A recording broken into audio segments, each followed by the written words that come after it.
Aren't you happy that it's a new year? I think so many people were saying, oh, 2020, what a roller coaster that was. Well, maybe 2021 is even going to be more interesting. I can remember when I was writing the book on God's chaos code last year that the Lord was telling me Haggai was going to be the big chapter, just 2 chapters. And in that those 2 chapters, it talks about the prophet of the shaking. And what is the purpose of all that shaking? The purpose of all the shaking is thrones and dominions and powers being pushed down so that the glory of God could come into the church. And that's exactly what I think is happening. I think if you'll just put your finger to the wind in the spirit, just go ahead and test it. The anointing is increasing. The power of God is increasing. Something is happening, and God is building a strong house in the earth.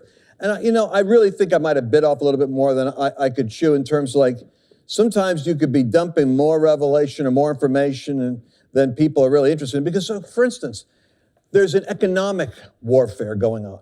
Many people don't get the big picture globally. There's a information warfare going on, and that's the tech world, and that's the whole cyber world and what's happening with media. And then there's the religious warfare.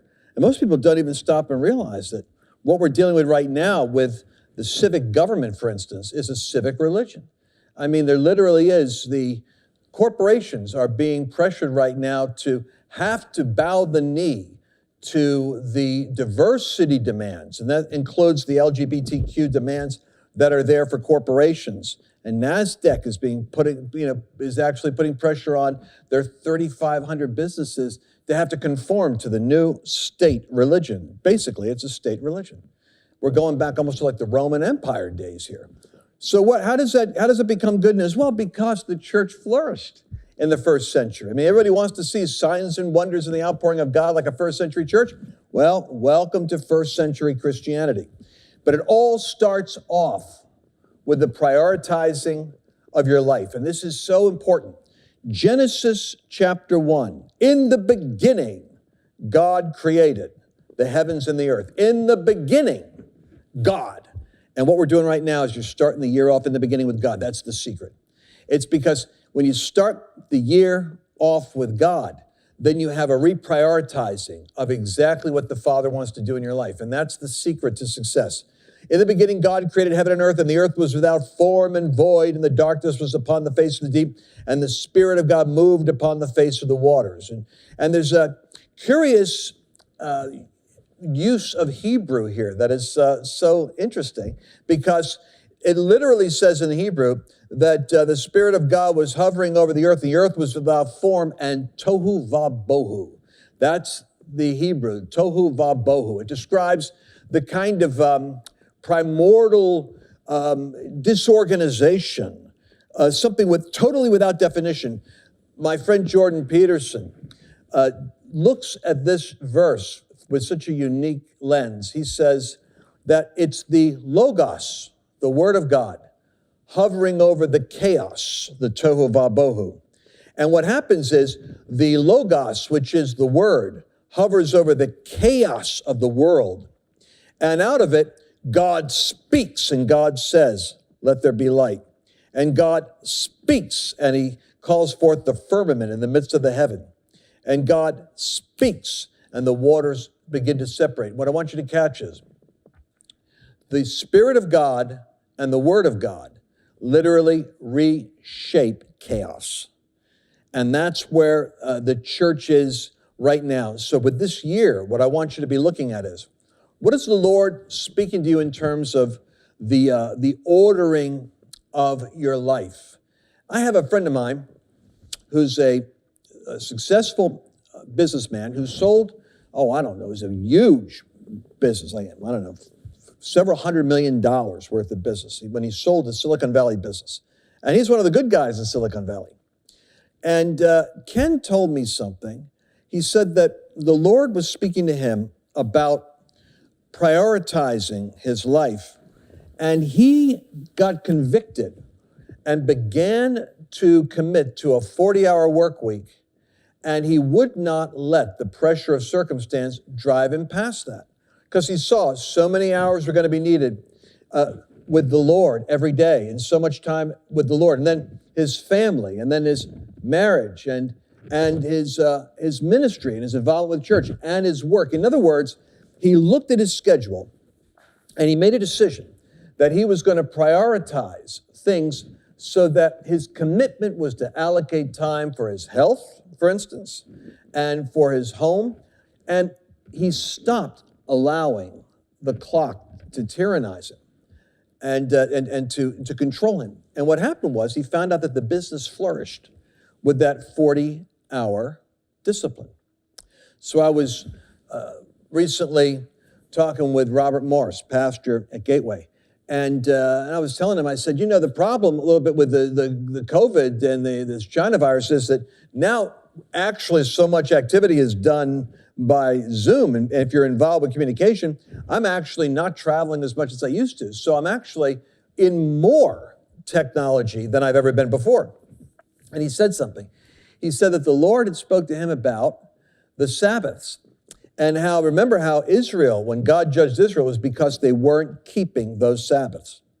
And it's a strange verse, because the Babylonian captivity, with all the sins that Jeremiah the prophet had prophesied that Jerusalem and Israel was doing and committing, that was playing into the Nebuchadnezzar rising and the Babylonian siege of Jerusalem. The Lord tells them that he is going to put them under a 70-year timeout in Babylon, basically until the times of their Sabbaths have been redeemed, because they didn't observe the Sabbath. Now stop and think about this. There's a greater revelation here than I think you and I realize. And for a believer especially, in the beginning was the Word, putting the priorities right and stepping back and saying, what is the Father calling us to do? Think about this. Every seventh day is the time of rest, the time of actually seeking the Lord. If you're in Israel, it's a kind of a curious experience. My wife observed this right away, because she's really big on family, house, and community. And she would say to me, notice how on the Sabbath, the taxis stop, the cars stop. You're almost scolded if you're using a taxi. And we were at a hotel, obviously. And all throughout the hotel, there were the grandparents with the sons and daughters, and the children kind of playing around. They sat in a big circle for Shabbat. And this is the discipline of the culture to this day in Israel. And I realized something. I want you to think about this for a second. Not many of you practice biblical discipline. I'm not going to get on you too hard on this, but I'm going to tell you, I've learned. Not many Christians practice tithing. Annabelle and I have been doing that for, I guess now we've been married 35 years. And we practiced it. And what I found is that if you could trust God with 10 pennies and $1, then that 90 cents that's left in that dollar kind of has the hand of God upon it. And we have literally had to live, I guess, supernaturally dependent on the Lord. I can remember the first year that I was in ministry, how distressed I was, because I came out of corporate. I came out of the corporate world. I literally was walking in the corridors of a company that was in the New York Stock Exchange. And I left it like the rich young ruler to go do revival, evangelism, church planting. And I can remember when I started off in this church, I didn't have enough money for my income tax. And I was embarrassed. It was like $2,000 I needed. And listen, when you're broke, $2,000 is like the lottery. And we're going back years ago.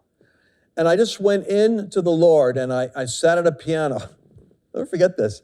And I just worshiped, because it was like April 14th, and I didn't have a check. What's worse is my dad, who at the end of his life, saw the hand of the Lord.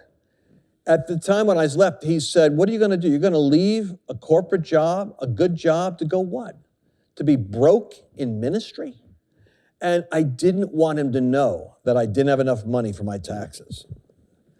So I went into the sanctuary of the church where I was on staff as an assistant pastor. Not a number 2, but like a number 4. I was in the totem pole way down there. I wasn't doing this because it was a career move, believe me.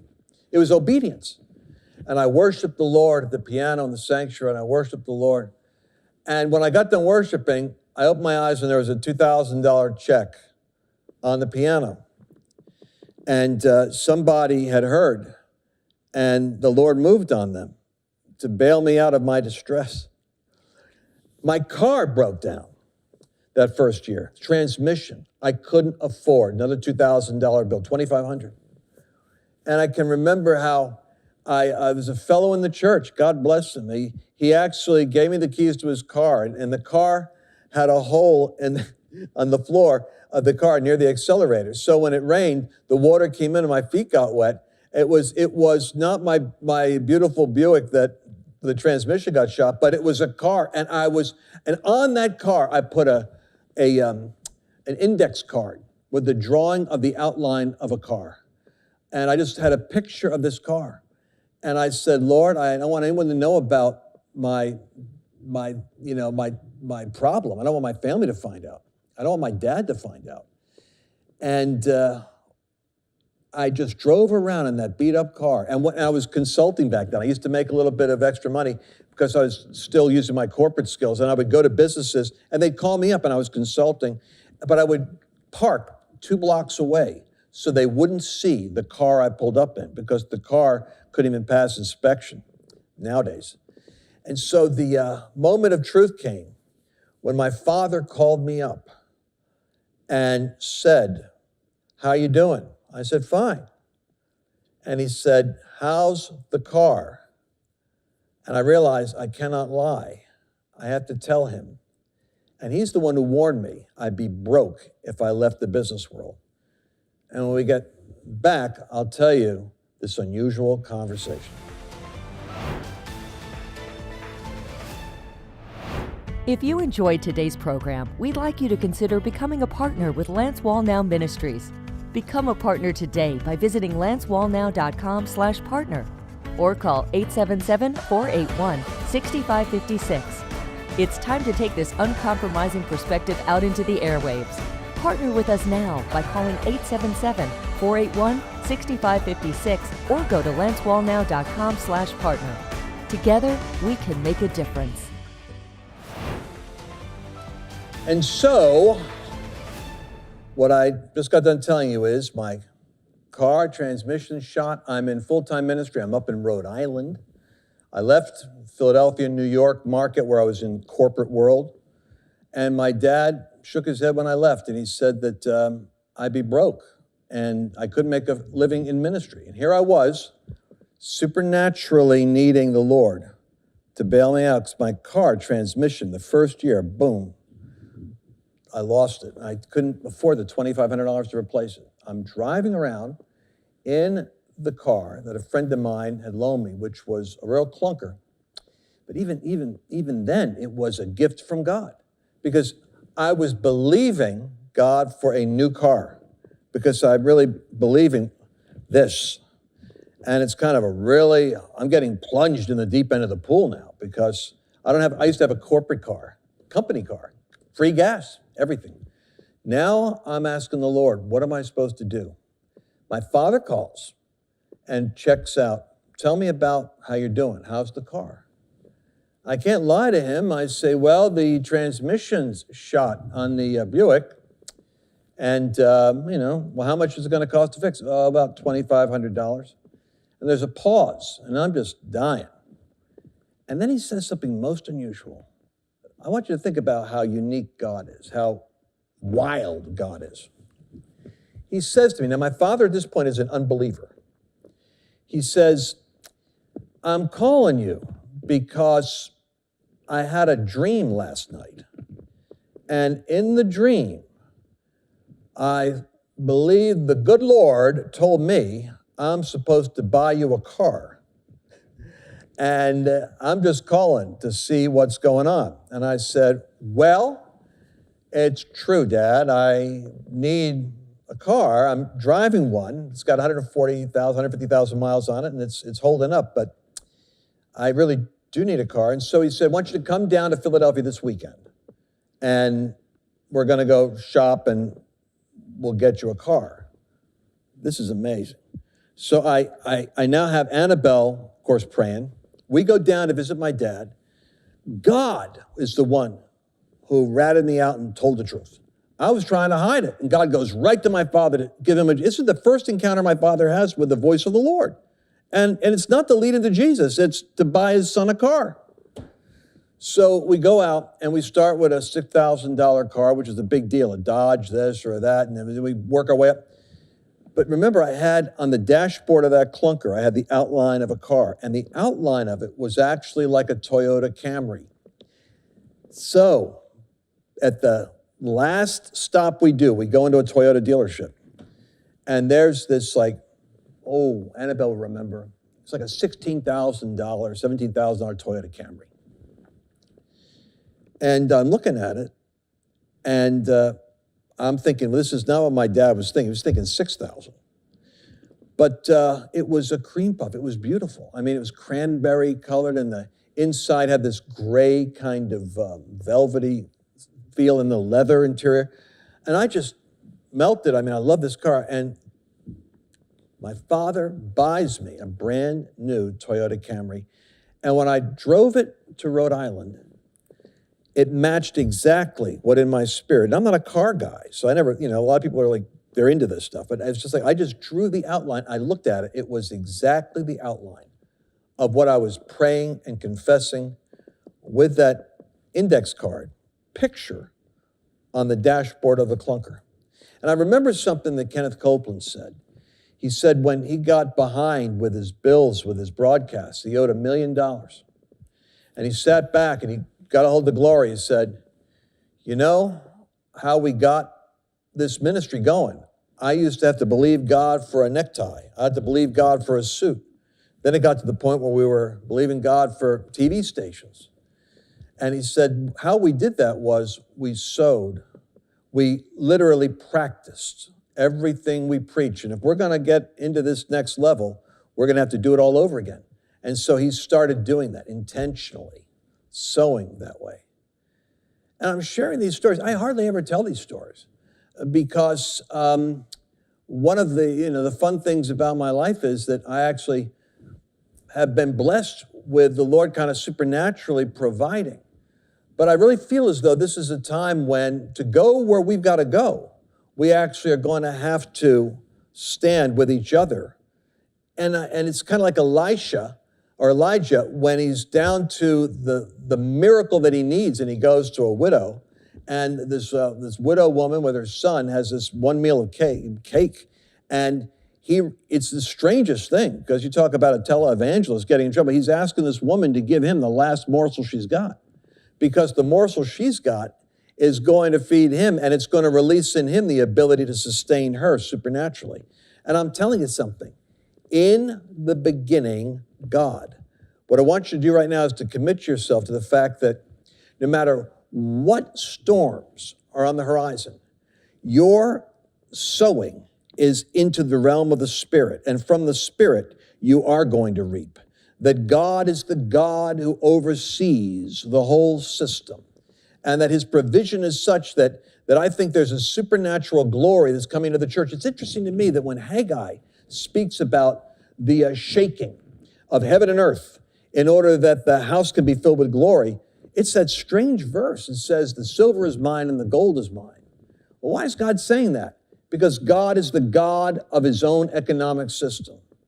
So here's a verse I want you to think about. In the beginning, building on the priorities that God has, building on the Sabbath, recognizing that if let's say a tithe for the Jew, and a tithe in the Bible is 10%.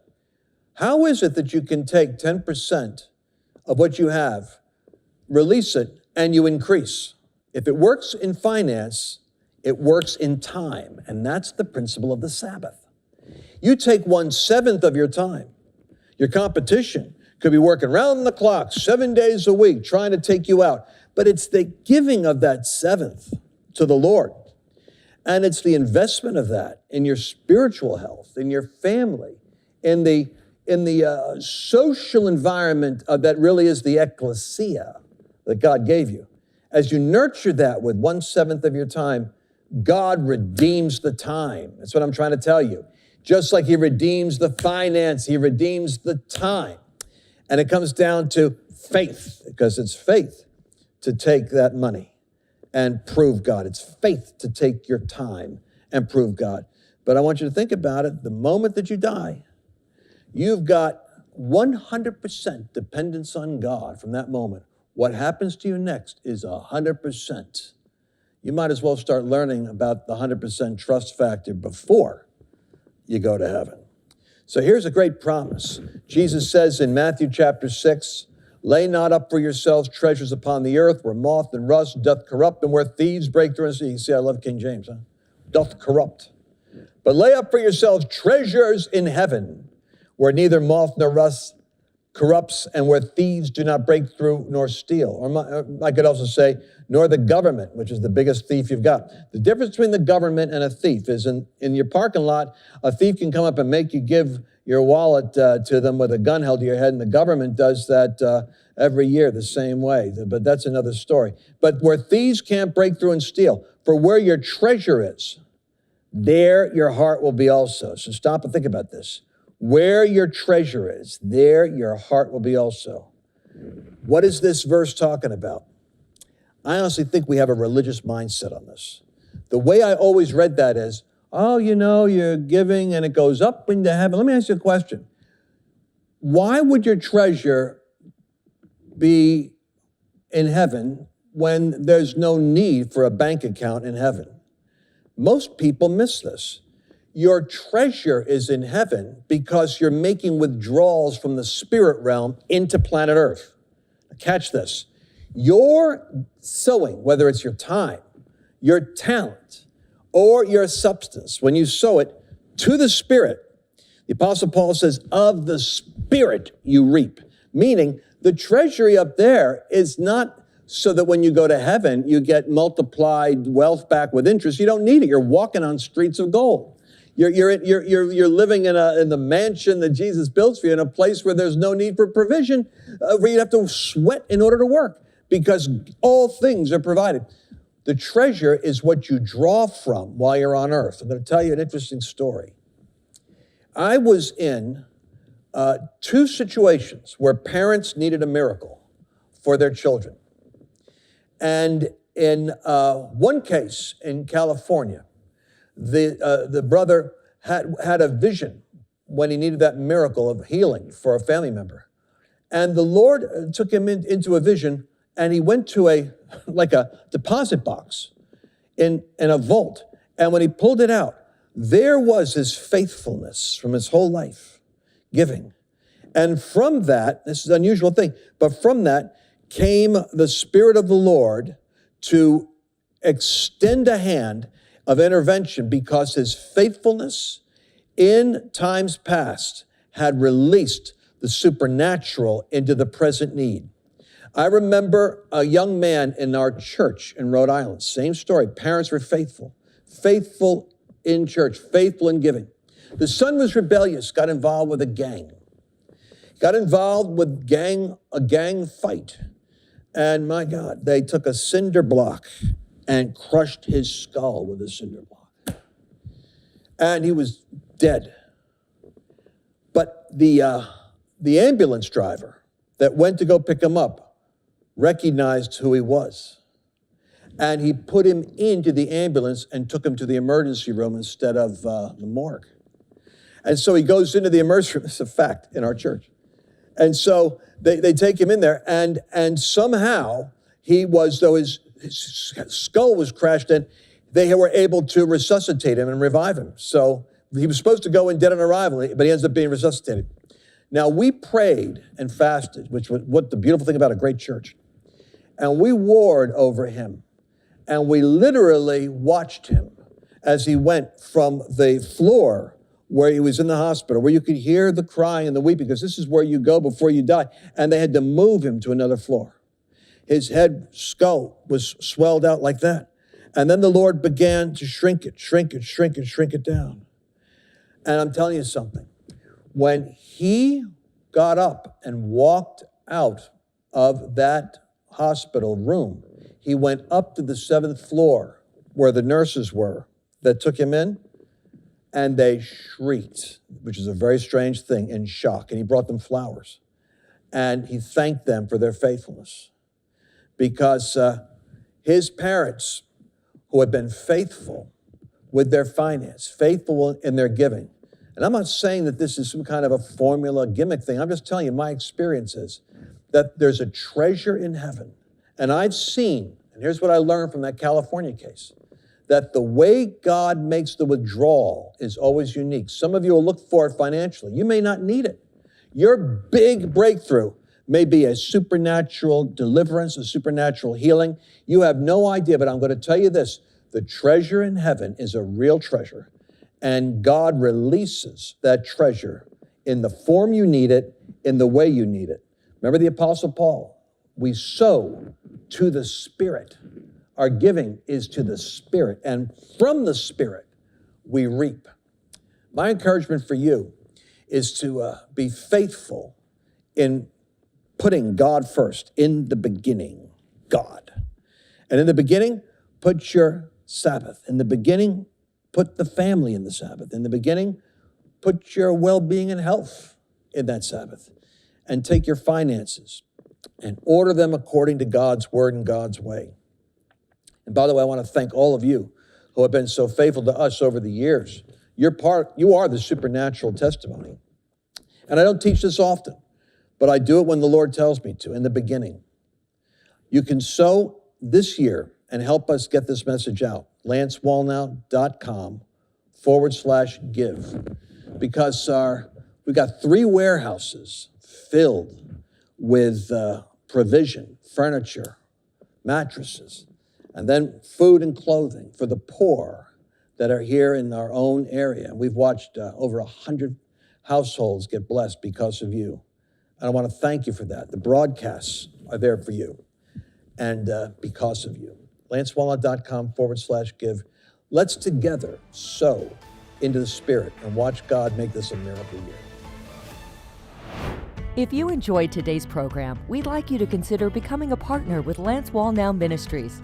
Become a partner today by visiting lancewallnow.com/partner or call 877-481-6556. It's time to take this uncompromising perspective out into the airwaves. Partner with us now by calling 877-481-6556 or go to lancewallnow.com/partner. Together, we can make a difference. Lance Wallnow has just released his latest book, God's Chaos Code. You need to know the code. You need to know what's happening right now. There is a code in the chaos. There's a purpose in the shaking. Once you see this, it's going to give stability and strength to you. God is literally raising up an awakening generation right now. It's hidden in the code. You need to know the code. Order God's Chaos Code now at godschaoscode.com. Thank you for watching today's episode of Firewall with Lance Wallnow. For more information, visit lancewallnow.com.